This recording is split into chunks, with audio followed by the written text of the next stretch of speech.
us when we're smiling at each other. We don't do that. Why were we doing that? I don't know. It's weird. Hello, everyone, and welcome back to Brown Coat Reviews. I'm your host, Laura, and this is my favorite co-host, my husband, Scott. Now, you may be wondering, why are we both here together? Because we just posted our pull list video, which was today, but actually you're going to see this yesterday, so yesterday is really today, but it all makes sense, right? Totally. It's fun. I saw myself yesterday and reminded myself to get milk. I forgot the milk. So today we're going to talk about one of those many series that my husband started reading and then recommended that I read it, and now both of us are fans of it. So that series, of course, is Once and Future. Now, Once and Future is written by Keiron Gillen. You may recognize the name from The Wicked and the Divine, and from the Eternal series, and yes, it's a J. Scott Campbell cover. I can't help but show it off. And the artwork for Once and Future is done by Dan Mora, who you may recognize from the Future State Dark Detective series. He's done some Buffy the Vampire Slayer, and then, of course, Claws. Cool. And I can't honestly take credit for recommending this one. This was a Grace referral. So Grace is from our local, our somewhat adjacent to local comic shop over in Cary at Ultimate Comics. But she recommended it on a live show, and then I was in Cary for something. Yeah. And was picking up something and talking to her, and she walked me to the single issues and showed me a few of the covers, and I was hooked. So Once and Future is... It's very British. It is fantastic. I don't always dress like this. Are you sure? Well, not in the spring, no. It's more of a fall attire. Ah, so true. So I was asked a couple weeks ago to describe my favorite and least favorite female that was written by a man and a woman. And I gave the video for my least favorite comic written by a woman. And my favorite female character written by a man is the lead female in this series. Now, we've only talked like that much about the series. First, let me say it is an adventure story. Yes, it's based in the UK. There's a lot of really, really cool things we're going to talk about in a minute. But typically when you hear the description of it's an adventure story and you're going to go take on monsters and there are swords and there's fantasy and really, really cool things that happen, and you say, all right, now you've got a lead female. I'm expecting someone in their early or late 20s, maybe as late as their 40s. Xena. Exactly. Sheena. Yes. Sonya. Yes. A lot of us. Definitely a lot of us. Yeah. Tina? No. No. Tina. I haven't seen Tina Turner take on anyone, but she could. So when I started this book and realized that our lead kick-butt female is in a retirement home, Bridget, I thought that was so cleverly done. So she was a monster hunter, artifact collector, amazing woman in her earlier years. And now the monsters are coming back, and it is up to her to kind of pass along her wisdom to her grandson. There's no such thing as retirement from the monster hunting game, apparently. Yes. Yeah. Duncan. So we have, like I said, Duncan and Bridget as our main characters. Duncan's a ginger. Yes. Yeah. Duncan's a ginger. So the whole series, in case you haven't figured out yet, is very British. And by that, I mean the references are British. Yes. Some of the inside jokes and the way that it's written, just the way that they refer to certain things, like place names and certain things, very British. So, and the comedy as well, I believe, this is my opinion. Yes. I take it as coming from more of that typical British comedy viewpoint, where it can be kind of dry, can be very sardonic, but at the same time, I mean, I laugh at it a lot, but I also enjoy things like Faulty Towers, Are You Being Served? Keeping Up Appearances. Waiting for God, Keeping Up. So all of those things kind of tie into part of the reasons why we like this. But beyond that, it is a lot of British literature references, and the storylines weave and kind of maneuver, without saying too much, around multiple different classic British or European literature in general. So, a couple disclaimers. Now, I was an English major. My husband likes good literature, but I will say he has yet to memorize all these great works of literature, but he enjoys them. So I've read most of them. exactly. But so I'm not trying to suggest that there's a different perspective. I'm just saying we've got kind of the extremes on our hands. When it came to this particular series, I figured that I would have all the advantage because I was a little bit more familiar with those original stories, and maybe I would get something different from the story than he would. Mm-hmm. In reality, what happens is if you know nothing about the Arthur legends beyond that there's a king, there's a Merlin, there's a Lancelot, then you're good. Congrats, you are going to follow the series, because what they do is they take all those characters and then they will throw in other characters like Galahad and Gawain and all of them, and then it's just like a little snow globe, and they just shake it up really, really hard, and then suddenly they recreate this new legend because you have these characters that are starting to come back into play in modern times.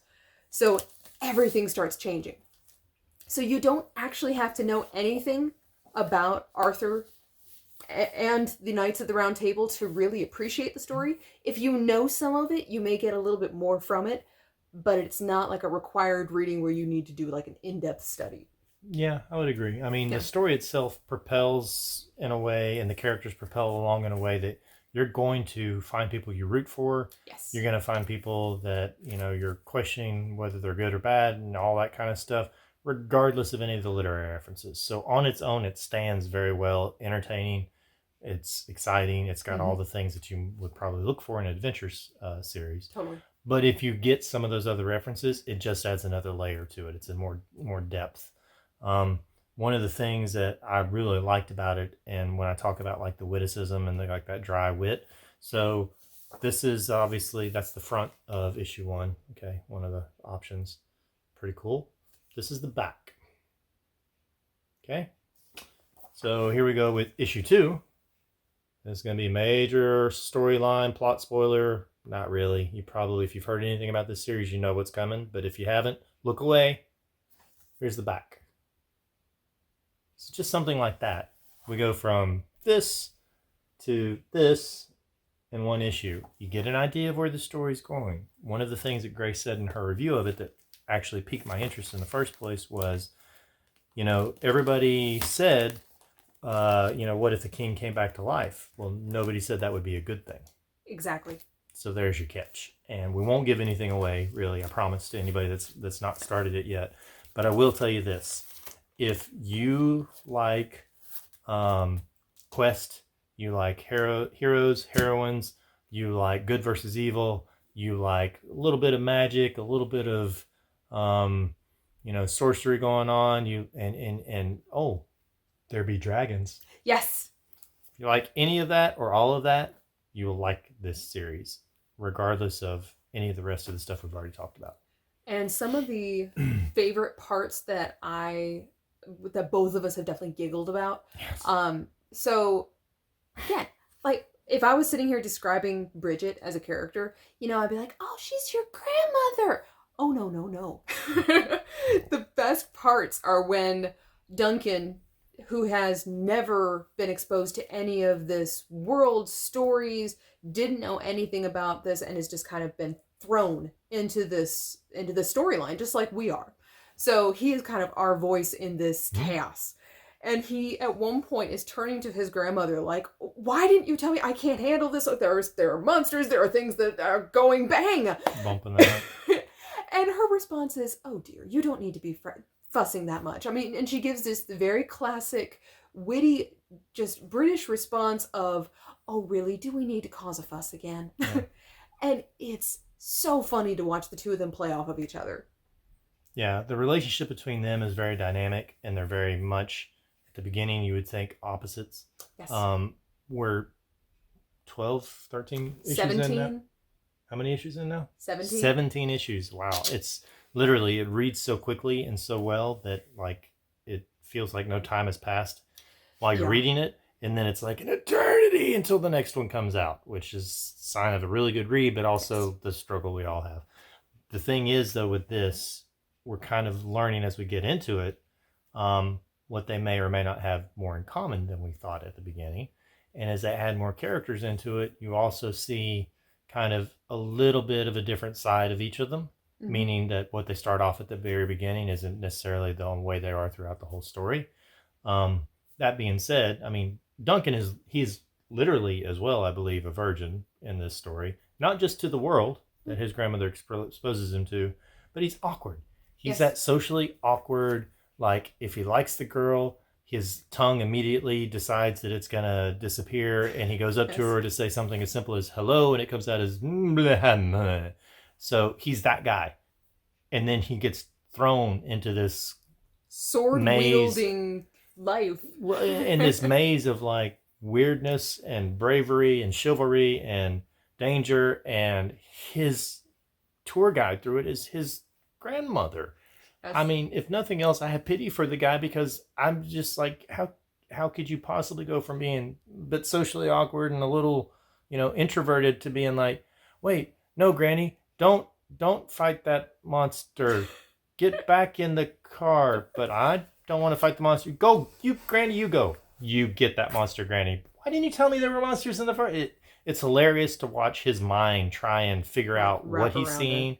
And his personality conflict within himself interact with his grandmother and what else is going on around him. It's one of my favorite parts. Besides Bridget's humor, it's watching Duncan's just like clumsy kind of what the heck response to everything. But so, a couple quick things for the latter side of this. So, if you are looking to read this series, which we both, honestly, we can't recommend it enough. Yeah. The artwork is stunning. The character development, the storylines. I mean, they're on issue 17, and I hope that they are not concluding this anytime soon, because we're going to go through some really serious withdrawals. Yeah. They could go through issue 50, and I'd be thrilled. There is a trade out now, though. That's what I was going to talk about. So the problem that we ran into at the very beginning, thankfully Grace was able to find the first, I think, like 4 issues, but we had a couple gaps. Well, we started late. We did. Yeah. So decided to start grabbing this. I was able to grab a couple issues on eBay to be able to fill in the rest of the gaps, and now we have a full run. Very happy with that. The issue is, because this is a abnormal title for Boone, it's not a regular series like Batman when they did a very large print run, and the hype kind of grew with the series as it's gone along. It's a lot harder to find the single issues, especially for a decent price. So there have been second, third, like 6th prints of especially the first issues or first couple issues. If you're looking to collect, you can collect them for the premium price, or what we definitely recommend are the trades. There are, the paperbacks that are available. There is a hardcover that is going to collect, I believe it's issue 1 through 15 that's coming out this fall. The other thing that I will say is you cannot jump around in this series. If you miss one issue, you are going to get very lost. So don't try and kind of hope that if you have a couple gaps, it'll be okay. I'd agree with that. Yeah. And the other big thing is we definitely talked about kind of the addictive quality of this series, but it also means that if you pick up this series and you drop it for a couple months and then you pick it back up again, you need to go back and find and remember and just figure out all the different little strings and all the things that are going on with all these different characters, so then you can jump back into the series. And I think that's the only problem we're having currently, is just because there's enough of a gap between the releases that each time we get a new issue, I've got to go back. I kind of go back and read the last part of the last issue, which is fine.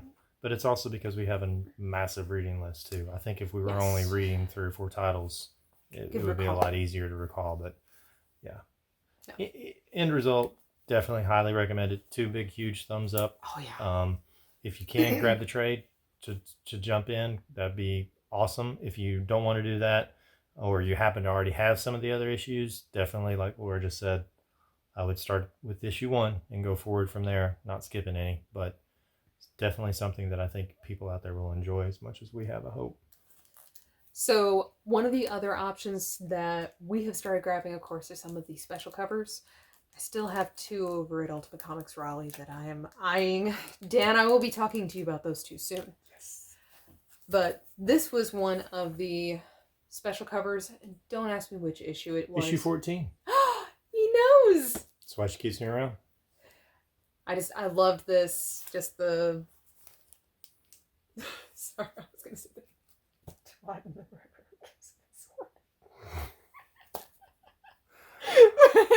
Just because some watery tot gives you a sword.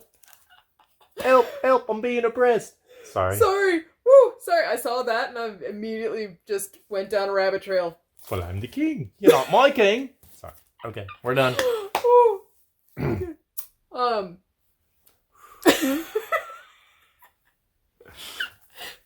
Love the. He bravely ran away, brave. If you're a Monty Python fan, yes. If you're not, we totally apologize for the last 20 seconds. Please. The other one that I was actually really, really glad that Scott grabbed, this is issue number 1. Mm-hmm. This is the black and white cover, which I think is gorgeous. So I gotta say, when I first started getting back into comics, I kind of walked around the cons going, what's the deal with all this black and white stuff? Color. Why are people paying more for black and white issues? Why would you own one? This is like all about color and pop and bringing it to life.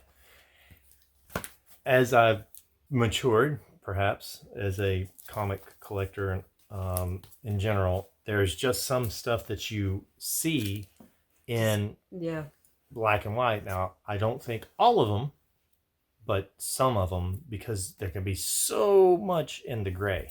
There can be so much in what's not there.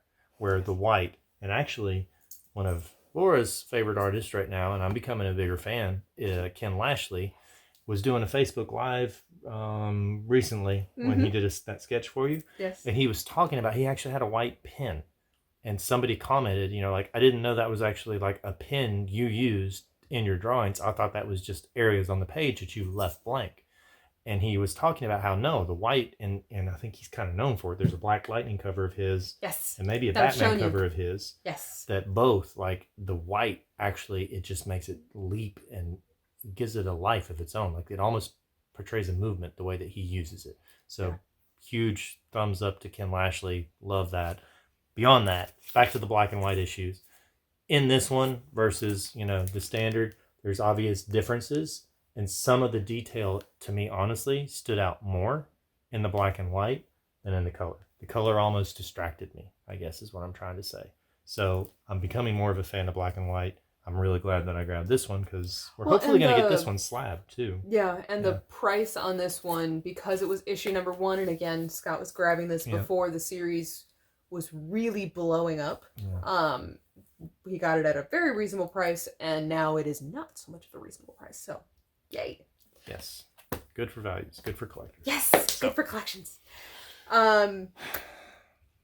Let's see. Anything else you want to say about Once and Future? I mean, honestly, it's just, you don't have to be a fan of classic literature. I've mentioned that you don't need to be a fan of fantasy. You don't need to be a fan of a certain type of genre to really appreciate the story. I think that it is nice and encompassing enough that anyone can just jump into this story and really appreciate something. It covers quite a bit. Yeah, whether it's the characters, whether it's the storyline, whether it's the action, the fantasy elements. There's Doctor Who elements in there. Oh, there's everything. There's like a little, I can't say it. If you are a fan of any one of those other genres, you can find something in this series I think that you can relate to. That's the best way I can put it. Definitely. It is also one of those series that everyone is talking about, but everyone who's read it like us, we don't want to spoil it for anyone else, so all we can keep saying over and over again is, go read it! Go get it! You're going to love it! Yeah. If you have read it, message us below. Yes. And then we can direct message back and forth and not spoil it for other people. But yeah, there's so much good stuff that we could talk about if we didn't want to give away, a lot. Yeah. So if you're going to give any spoilers in the comments, put the spoiler thing at the top. And then, we'll do the same thing and we can have our little spoiler conversation in the comments. Let us know if you obviously have read the series, if you tried it, couldn't get into it, or if... Yeah, if you think we're totally bonkers and disagree, absolutely, let us know. Yes. I'd like to know why. I mean, that's what this community is all about. We don't all have to agree to get along. Yes. And is there a series that you have read that is similar to Once and Future that maybe you liked better? Mm-hmm. we'd love to hear that recommendation as well. Or something that, was kind of off everybody's radar and you got into first. And then all of a sudden, everybody's talking about it. So, yes. Yeah. So, as always, we are Scott and Laura from Brown Coat Reviews. And we look forward to talking to you all again very soon.